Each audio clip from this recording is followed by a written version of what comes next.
அதான் ஆதாம் தேவனோடு சஞ்சரித்து கொண்டிருந்த ஆதாம் ஏவாள் என்ன செஞ்சுட்டு இருந்தாங்க? தேவனோடு சஞ்சரித்து கொண்டிருந்தாங்க, தேவனோடு உலாவி கொண்டிருந்தாங்க, தேவனோடு தேவனை ஆராதிக்கிறவங்களா இருந்தாங்க அந்த ஏதேன் தோட்டத்தில். கொஞ்சம் கொஞ்சம் கொஞ்சம் மைண்ட்ல வந்த டிஸ்டர்பன்ஸ் ஏவாளுக்கு.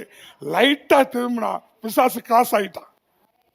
லைட்டா திரும்பினா சர்ப்பம் கிராஸ் ஆயிடுச்சுங்க. முடிஞ்சு போச்சு வாழ்க்கை. தேவனுக்கும் ஆதாம் ஏவாளுக்கு இந்த உறவு விழிசல் இல்ல, விழிசல் அல்ல, பெரிய பிளவாயிடுச்சு, பெரிய பிளவாயிடுச்சு. அந்த ஸ்தானத்தை மறுபடியும் உங்களுக்கு கொடுக்கிறதுக்காக தான் பிரதான ஆசாரியனாய், மகா பிரதான ஆசாரியனாய் இயேசு கிறிஸ்து வந்திருக்காரு. மறுபடியும் தேவனிடத்தில் கிட்டி சேர்கிற ஸ்லாக்கியத்தை நமக்கு கொடுத்திருக்கிறாரு.